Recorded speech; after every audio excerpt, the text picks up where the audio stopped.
Students, welcome back your YouTube channel. I hope आप सभी अच्छे होंगे और आपकी तैयारी अच्छे तरीके से चल रही होगी।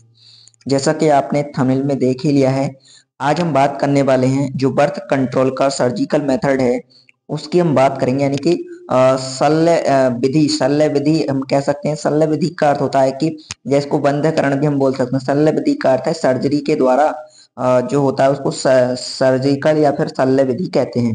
अब इसमें मेल और फीमेल के अनुसार ये विधि अलग अलग इसको नाम दिया जाता है, बट ये क्या होती है, नो रिवर्सिबिलिटी होती है। इसमें रिवर्सिबिलिटी का कोई भी चांस नहीं होता है, यानी इसको रिवर्स नहीं किया जा सकता।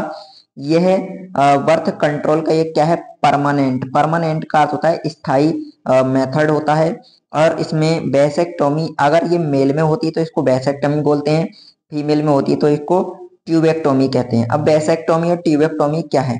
वैसेक्टोमी की हम बात करें तो वैसेक्टोमी में क्या होता है, बास डेफरेंस को कट करके बांध देते हैं, कट करके नोट कर देते हैं, यानी बांध देते हैं उसको। अब ये कट कहाँ से किए, जैसे मान लो ये जो ह्यूमन मेल, यानी अगर हम पुरुष की बात करें तो पुरुष में जो टेस्टिस होते हैं, टेस्टिस का स्ट्रक्चर आपने देखा होगा, उसके ऊपर एक संरचना होती है एपिडिडाइमिस। एपिडिडाइमिस आगे चलकर क्या होती है, बासा डेफरेंस में कन्वर्ट होती है और वो बासा डेफरेंस आगे जाकर के होती है मूत्राशय के ऊपर लूप बनाती है। अब यहाँ जो इसमें सर्टोली सेल सेमनीफरस टिब्यूल्स में स्पर्म फॉर्मेशन होती है, वो स्पर्म क्या होते हैं, यहाँ पर आते हैं। कहाँ पर? एपिडिडाइमिस में आते हैं। और यहाँ से हम क्या करते हैं, ये जो विधि है वैसेक्टोमी में किया जाता है, यहाँ से इसको काट कर बांध दिया जाता है। टोमी जो शब्द है वो विच्छेदन से आया है, वैसे मतलब बासा डेफरेंस को काटा जा रहा है, इसलिए इसको वैसेक्टोमी बोलते हैं। बासा डेफरेंस को यहाँ से कट करके बांध दिया जाता है, जिसके कारण स्पर्म इधर से इधर नहीं आ पाते हैं और फर्टिलाइजेशन नहीं होता है। अगर हम कपल्स की बात करें तो कपल्स में से कोई भी मेल या फीमेल दोनों में से कोई भी यदि एक विधि अपना लेता है तो दोनों हम कह सकते हैं कि बर्थ कंट्रोल किया जा सकता है। इसी प्रकार अगर हम फीमेल में बात करें, वुमेन में बात करें, स्त्री में, महिला में, तो महिला में क्या होता है, जो ट्यूबेक्टोमी होती है उसमें ट्यूब मतलब कौन सी, फैलोपियन ट्यूब। जैसे मान लो ये अंडाशय है और ये फैलोपियन ट्यूब है, ये फिर गर्भाशय यहाँ पर आ जाएगा, हमारा यूट्रस आ जाएगा।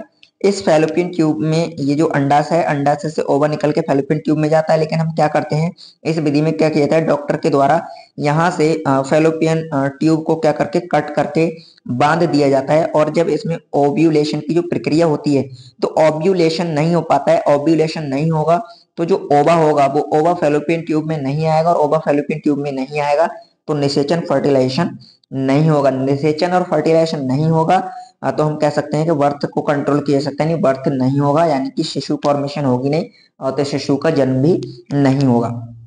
तो ये आपको ध्यान रखना है। इसी में हम बात करने वाले हैं एमटीपी की।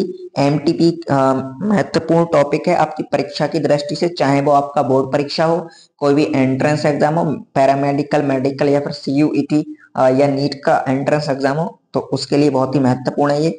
तो इसमें हम देख सकते हैं कि एमटीपी का पूरा नाम, सबसे पहले इसके पूरे नाम की बात करें, यदि आप बोर्ड परीक्षा देने वाले हैं तो इसमें पूरा नाम आपसे पूछा जा सकता है, medical termination of pregnancy. Medical termination of pregnancy, सगर्भता का चिकित्सकीय समापन। चिकित्सकीय समापन का अर्थ है चिकित्सक के द्वारा सगर्भता को समाप्त करना, सगर्भता को यानी कि प्रेगनेंसी को समाप्त करना। इसको इंड्यूस्ड अबॉर्शन, प्रेरित गर्भपात भी बोला जाता है। इसमें देख सकते हैं ये क्या होता है, वॉल्यूशनरी टर्मिनेशन ऑफ प्रेगनेंसी, यानी कि इच्छा के अनुसार कोई दंपति या कोई महिला अपनी इच्छा अनुसार इसमें गर्भपात कराती है। अब एमटीपी की हम बात करें तो एमटीपी पूरे जो वर्ल्ड होता है उस वर्ल्ड की हम बात करें तो 45 से 50 मिलियन एमटीपी प्रत्येक वर्ष क्या होते हैं, कराई जाती हैं। गवर्नमेंट ऑफ इंडिया की बात करें तो उसमें एक एक्ट आया 1971 में, लीगलाइज किया गया एमटीपी एक्ट 2017 में, उसको अमेंडेंट किया गया। इसमें क्या था, abortion legal method of birth control, birth control का लीगल मेथड है।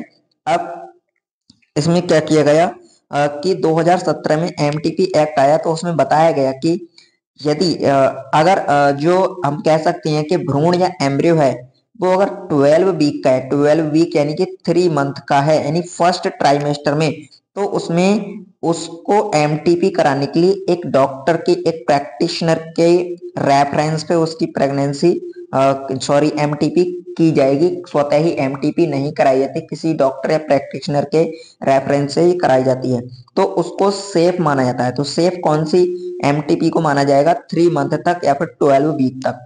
अब कोई कंडीशन ऐसी है कि 12 वीक के बाद, यानी कि जैसे मान लो भ्रूण बना, उसमें पूर्ण ऑर्गन डेवलपमेंट नहीं हो पाए, जिसके कारण क्या होगा, या फिर कुछ ऐसी कंडीशन विकसित हो गई जिसमें मदर को या फिर चाइल्ड को प्रॉब्लम हो सकती है, या फिर मदर की जान जा सकती है, चाइल्ड की जान जा सकती है, ऐसे में वो जो प्रेगनेंसी एमटीपी कराना आवश्यक है। तो उसके लिए मोर देन थ्री मंथ, या हम कह सकते हैं more than 12 week, less than 24 weeks में 2 प्रैक्टिशनर, यानी 2 प्रैक्टिशनर की आवश्यकता यहाँ पर होगी, उनके रेफरेंस से ही एमटीपी कराई जा सकती है। तो आज की वीडियो में इतना ही, मिलते हैं अगली वीडियो में, तब तक के लिए धन्यवाद, जय हिंद। और यदि अभी नीट पैरामेडिकल या किसी भी एंट्रेंस एग्जाम की तैयारी कर रहे हैं तो आप हमारे साथ जुड़ सकते हैं। मिलते हैं अगली वीडियो में, तब तक के लिए धन्यवाद, जय हिंद।